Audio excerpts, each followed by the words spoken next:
नमस्कार दोस्तों। ऐसा माना जाता है कि शादी के बाद 7 जन्मों का हो जाता है रिश्ता। वैसे अगले 6 जन्मों के बारे में न सोचते हुए इस जन्म को संभालना ही सबसे अहम है। संभालना तो अपनी सेहत को भी है। खराब सेहत के साथ पूरी जिंदगी तो छोड़िए, चंद महीने भी काटना मुश्किल है। पर लाख टके का सवाल यह है कि सेहत की सत्ता कैसे कायम रहे, कैसे बुढ़ापे तक हमारे अंग प्रत्यंग हमसे कहते रहें कि हम साथ साथ हैं, और हम उनसे कहते रहें कि अजी इज्जत अफजाई का शुक्रिया शुक्रिया। इस नाचीज को आपने काबिल तो समझा। सुबह चाय कॉफी से अगर सुबह की शुरुआत हो तो दिन बन जाता है, ऐसा ज्यादातर लोग सोचते हैं। हकीकत यह है कि यह दिन सिर्फ जीभ और मन के लिए बनता है। यह चीजें ना कि हमारे पाचन तंत्र के लिए। सुबह खाली पेट चाय लेते ही पेट एसिडिटी होने लगता है पेट में। कई लोगों को तो चाय की वजह से एसिड रिफ्लक्स यानी पेट में गैस आदि की वजह से डकार, हिचकी, खांसी शुरू हो जाता है। फिर दिन सही नहीं जाता, पूरा दिन खराब रहता है। अजीब सा भारीपन शरीर में रहता है। सुबह सबसे पहले शरीर को डिटॉक्स यानी शरीर की सफाई का तरीका अच्छे से करने की कोशिश करें। हानिकारक चीजों को बाहर निकालने का एक बड़ा ही आसान तरीका है डिटॉक्सिफिकेशन। अक्सर इसे भूल जाते हैं। सुबह खाली पेट 1 गिलास सामान्य पानी या 1 गिलास गुनगुने पानी में आधा नींबू निचोड़ कर पी लें।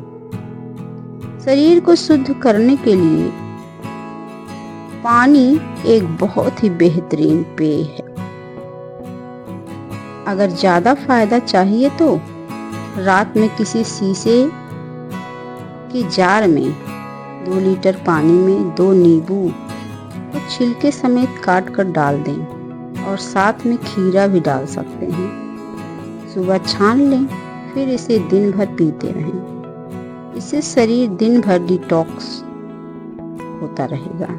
वैसे सुबह खाली पेट सलाद खाने से भी शरीर डिटॉक्स होता है। इसमें 90% से ज्यादा पानी और फाइबर होता है।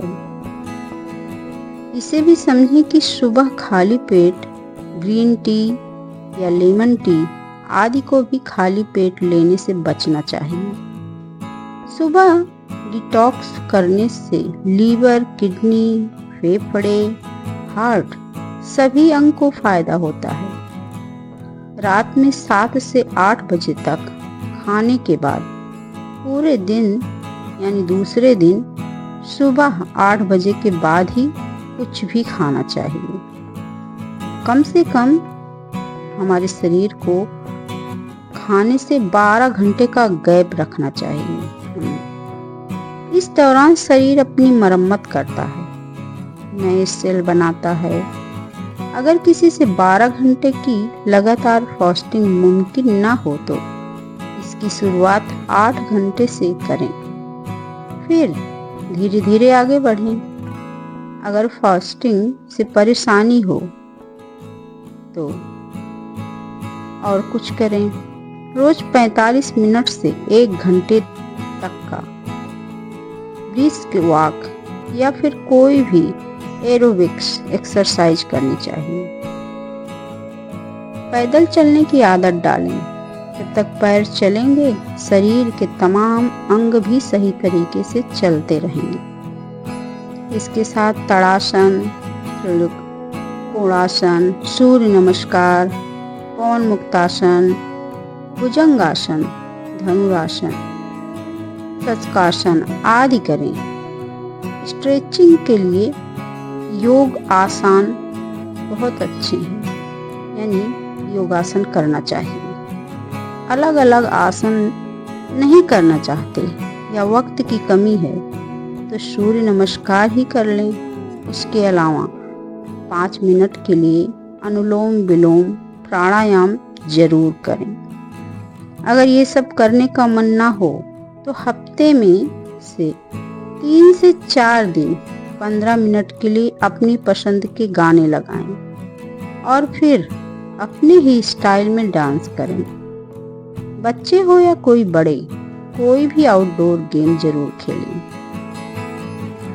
शरीर श्रम के जरिए शरीर से पसीने का निकलना जरूरी।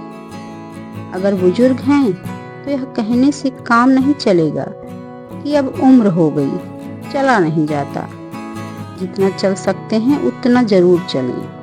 मुमकिन हो तो 30 से 35 मिनट वॉक और 15 से 20 मिनट की एक्सरसाइज जरूर करें। यह सिर्फ शरीर को एक्टिव रखने के लिए नहीं बल्कि शरीर की मांसपेशियों को मजबूत रखने के लिए भी जरूरी है। अगर कोई शख्स 60 साल के बाद भी डबल के साथ एक्सरसाइज और अपनी क्षमता अनुसार पुशअप्स लगा पाता है तो यह मान लें कि उस शख्स को शुगर या कोलेस्ट्रॉल की परेशानी शायद ही हुई हो। वैसे वजन उठाने वाली एक्सरसाइज करने से पहले डॉक्टर की सलाह जरूर लेनी चाहिए। हर दिन 5 मिनट के लिए डीप ब्रीदिंग, गहरी सांस लें। यह फेफड़ों के लिए बहुत जरूरी है। इन सभी से वजन काबू में रहता है। ओवरवेट होने पर शरीर के तमाम तंत्रों पर बुरा असर पड़ता है जो इम्यून सिस्टम को कमजोर बनाता है। वॉक करें, लेकिन इससे भी जरूरी चीज है एक्सरसाइज। इससे मांसपेशियां मजबूत होती हैं। मजबूत मांसपेशियां शरीर की क्षमता को बढ़ाती हैं। सुबह की पहली बाइट लेने की बात हो तो सलाद एक बेहतरीन विकल्प है। यह जहां विटामिन मिनरल की कमी नहीं होने देता, वहीं फाइबर का भी सबसे अच्छा जरिया है। हमारे लिए जितने अहम विटामिन और मिनरल हैं उतने या फिर कुछ मामलों में तो उनसे भी कहीं ज़्यादा फायदेमंद फाइबर हैं जो एल्कलाइन होते हैं। ये भोजन को पचाने में तो मदद करते ही हैं, साथ ही साथ गैस, ब्लोटिंग, अपच जैसी परेशानियों को दूर करने में भी अहम भूमिका निभाते हैं। फाइबर के अच्छे सोर्स में कच्ची खाने वाली चीजें जैसे सलाद में खीरा, चुकंदर, गाजर, धनिया पत्ता, पकाकर खाने वाली सब्जियां जैसे भिंडी, पालक, लौकी, परवल, सहजन, करेला, कटहल आदि। इनके अलावा फलों में अमरूद, पपीता, केला, सेब, संतरा, आम आदि यूज कर सकते हैं। लेकिन फल, सलाद, सब्जी मौसम के मुताबिक ही लें। फाइबर के सेवन से हार्ट भी हेल्दी रहता है। यह बैड कोलेस्ट्रॉल के स्तर को कम करने में मदद करता है। यह शुगर के लेवल को सही बनाकर रखने के भी काम आता है। सलाद में मौसम में मुताबिक मिलने वाली कच्ची सब्जियां लें, जैसे आजकल ककड़ी, खीरा, चुकंदर, टमाटर, धनिया पत्ता आदि। इनमें 500 ग्राम तक आराम से इन्हें खाया जा सकता है। अगर किसी को एसिड रिफ्लक्स की परेशानी हो, गैस हो और वह हर दिन चाय या कॉफी लेता है तो उसे 10 दिनों के लिए इन्हें बंद कर सुबह शरीर डिटॉक्स करने के लिए सलाद खाना चाहिए। कुछ दिनों में फर्क जरूर पता चल जाएगा आपको अगर आप ऐसा करते हैं। अगर किसी को पेठे का रस पीना अच्छा लगता हो तो वह 1 गिलास पेठे का रस भी पी सकता है।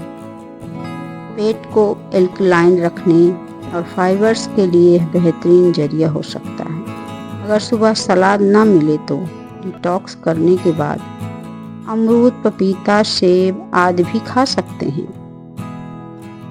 खाली पेट साइट्रस फ्रूट्स, संतरा, मौसमी आदि खाने से बचना चाहिए, इससे एसिडिटी मुमकिन है।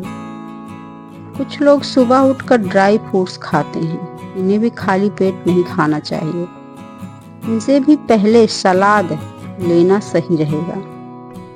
हर रंग को खाने में हमारी कोशिश यह होनी चाहिए, सलाद में हर रंग की सब्जियां, लाल चुकंदर, गाजर, हरा खीरा, ब्रोकली, धनिया हो, ये सब चीज़ें हो सके अगर संभव तो ज़रूर लेना चाहिए। अगर सलाद अलग अलग रंगों में उपलब्ध न हो पाए तो इन्हें फलों से पूरा कर सकते हैं। लौकी, भिंडी, पत्ता गोभी, पालक, मेथी, करेला, बैगन, सीताफल, परवल आदि इन सब्जियों को जरूर लें। इन्हें कम तेल में पकाएं। तेल में सरसों का तेल बेहतरीन है। डीप फ्राई करने से बचें। वही खाने में पुदीना या धनिया की चटनी हो तो भोजन को स्वादिष्ट के साथ पौष्टिक भी बनाती है। प्रोटीन के लिए यह है ऑप्शन दालें, पनीर, सोयाबीन आदि बढ़िया जरिया हैं। सबसे अच्छी दाल मूंग है। इसे पचाना आसान है। इससे दूसरी दालों की तुलना में प्रोटीन की मात्रा कुछ कम होती है, इसलिए पचाने में आसान है। अक्सर मरीजों को यही दी जाती है। इसके अलावा मसूर, अरहर, चना, राजमा प्रोटीन की मात्रा इन सब में ज़्यादा है। सर्दियों में कुल्थी की दाल भी खाएं। वही स्प्राउट्स, अंकुरित मूंग, चना आदि भी प्रोटीन का हेल्दी सोर्स है। यह प्रोटीन के साथ विटामिन B12 का भी एक अच्छा सोर्स है। अंडा, मछली, चिकन और मटन नॉनवेज के रूप में ज़्यादातर उपयोग में आने वाले फूड आइटम्स शामिल हैं। जो लोग नॉनवेज खाते हैं पर इन्हें पकाने का तरीका बहुत अहम है। कम तेल में पकाएं। रोस्टेड खाना ज़्यादा बेहतर है। कार्बोहाइड्रेट के लिए चावल, मक्का, मिलेट्स, इसमें ज्वार, बाजरा और रागी बढ़िया सोर्स हैं। अमूमन हम पूरे खाने में सबसे ज़्यादा हिस्सा कार्बोहाइड्रेट का ही रखते हैं। ऐसा नहीं करना चाहिए। अगर पूरे खाने को 4 हिस्सों में बांटें तो इसका हिस्सा 1/4 ही होना चाहिए। बाकी आधे में सलाद, दालें और सब्जियां हों। एक हिस्से को खाली रखें, यानी कम खाएं। कुल मिलाकर देखें तो कच्ची सब्जियां या फल खाने से मेटाबॉलिज्म और इम्यूनिटी तेज होती है। वैसे खाने की प्लेट सबके लिए एक जैसी नहीं हो सकती। डाइटिशियन उम्र और प्रोफेशन के हिसाब से भी कैलोरी बताते हैं। तेल, घी का उपयोग हो सीमित मात्रा में, ये भी शरीर के लिए जरूरी ही है। महीने में एक व्यक्ति 500 ml यानी हर दिन 2 से 3 चम्मच से ज़्यादा तेल ना ले। वहीं गाय का देसी घी बेहतरीन माना जाता है। वनस्पति घी से ज़रूर बचें। लंच के बाद और डिनर से पहले का वक्त स्नैकिंग का होता है। इसमें हेल्दी ऑप्शन कम मिलते हैं। ऐसे में स्नैकिंग का ध्यान रखना ज़्यादा ज़रूरी है। स्नैकिंग की ज़्यादा ज़रूरत तनाव, डिप्रेशन या ओवर थिंकिंग करने वाले लोगों को होती है। ऐसे लोगों को अक्सर रात में नींद सही तरीके से नहीं आती। ये अक्सर देर रात तक जगे रहते हैं।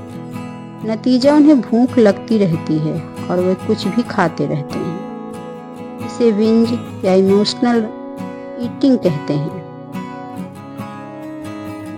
ऐसे लोग मिठाई, चॉकलेट, बिस्किट, चाय आदि कुछ भी लेते रहते हैं। ये अनहेल्दी है। इमोशनल ईटिंग करने से नुकसान है। लोग खुशी में ही ओवर ईटिंग नहीं करते। कई बार स्ट्रेस में भी ज़्यादा खाना खाते हैं। वहीं डिप्रेशन के दौरान शरीर ऐसे हार्मोन बढ़ा देता है जो हमें खाने के लिए मजबूर करते हैं। ऐसे वक्त में चॉकलेट और जंक फूड खाते हैं या कोल्ड ड्रिंक्स पीते हैं। स्ट्रेस में शरीर खाना ठीक से नहीं पचा पाता है। ऐसे में नींद में भी कमी आ जाती है तो वजन बढ़ता नहीं, बढ़ता ही जाता है और ही ज़्यादा बढ़ता जाता है। अगर खाना खाने से कुछ घंटों के बाद हमें भूख लगने लगती है तो दरअसल वह प्यास हो सकती है। तब एक गिलास पानी पी लेना चाहिए। शरीर को कार्बोहाइड्रेट यानी मीठे की आदत होती है, इसलिए हम कुछ मीठा खोजने लगते हैं। हेल्दी स्नैक्स पास में रखें। चाय के साथ नमकीन या बिस्किट न खाकर ड्राई फ्रूट्स लें। कोई फल खाएं या भुने हुए चने खा सकते हैं। बिंज या इमोशनल ईटिंग में खाने के लिए मखाना 1 कटोरी रोस्टेड यानी उसे रोस्ट कर लें घी में और फिर खाएं। और चना सत्तू भी बेहतर विकल्प हो सकता है। ये दोनों ही कैल्शियम, प्रोटीन, फाइबर आदि के बेहतरीन सोर्स हैं। इनके अलावा भुना हुआ पोहा भी एक अच्छा विकल्प है। कई लोगों को मुरमुरा भी पसंद आता है। Junk food, noodles, burger, pizza आदि प्रोसेस्ड फूड, रिफाइंड ऑयल, सफ़ेद चीनी, समुद्री नमक, मैदा आदि का सेवन महीने में 1 या ज़्यादा से ज़्यादा 2 बार कर सकते हैं। इससे ज़्यादा करना सही नहीं। जिस दिन इनका सेवन करें अगले दिन सलाद, फल और इन सब की मात्रा ज़्यादा बढ़ा दें और कार्बोहाइड्रेट, फैट आदि की मात्रा कम कर दें। सिगरेट, शराब, तंबाकू आदि को ना ही कहना चाहिए। इनकी जरा सी मात्रा भी शरीर के लिए नुकसानदायक ही है। अगर कोई शख्स अच्छी नींद ले रहा है, वह हर दिन बिना किसी दवा के 7 से 8 घंटे की गहरी नींद ले पा रहा है, मान लेना चाहिए कि उस शख्स को तनाव परेशान नहीं कर पा रहा है। सच तो यह है कि नींद अपने आप में बेहतरीन मानसिक सेहत का संकेत है। अच्छी नींद की वजह से इसके शरीर में बनने वाले पॉजिटिव हार्मोन सेरोटोनिन, डोपामाइन आदि सही तरीके से काम कर रहे हैं और वह शख्स कोई भी काम अक्सर उत्साह के साथ करता है। अच्छी नींद के लिए स्क्रीन से दूरी बहुत जरूरी है। आजकल यह हमारी कई समस्याओं की जड़ है। गहरी नींद के लिए गद्दा और तकिया सही रखें। बेड इतना सॉफ्ट भी ना हो कि मांसपेशियों पर हल्का दबाव भी ना पड़े और ज़्यादा सख्त भी ना हो। तकिए की ऊंचाई 3 इंच से 5 इंच तक ही हो। कमरे का तापमान लगभग 22 से 24 डिग्री सेल्सियस तक हो तो यह शरीर को भाता है। कमरे में एसी का तापमान भी इतना ही सेट करें, उससे ज़्यादा का नहीं। सोने से पहले हल्के गर्म पानी से में घुटने के नीचे के हिस्से को डुबाकर रखने से भी नींद आने में आसानी होती है। वैसे तो शरीर के थकने से अच्छी नींद आती है। पैरों की मालिश की जाए तो नींद आ जाती है। इसके लिए गुनगुने सरसों के तेल से 2 से 3 मिनट तक मालिश करें। पैरों को एक दूसरे पर चढ़ाकर घुटनों तक मोड़कर या फिर हाथ को सिर के नीचे दबाकर नहीं सोना चाहिए। नींद में खलल पड़ता है। नींद को सबसे ज़्यादा तरजीह दें, मतलब तरीके से सोएं। महीने में 1 दिन एक्सरसाइज, योग, सही डाइट न लें तो काम चल सकता है, लेकिन नींद से दूरी न बनाएं। अगर तनाव हो या फिर ओवर थिंकिंग की परेशानी, रात में बेड पर जाने के बाद सोचने का सिलसिला शुरू होने के बाद रुके ही नहीं, गुजरी ही बातों को लेकर पछता रहे हों और भविष्य को लेकर असुरक्षित महसूस कर रहे हो तो इस बात को समझें कि जो हमारे हाथों में नहीं होता या काबू में नहीं होता है, उसे हम बदल नहीं सकते। हाँ, अपनी कोशिश कर सकते हैं, इसमें कोई कमी नहीं होनी चाहिए।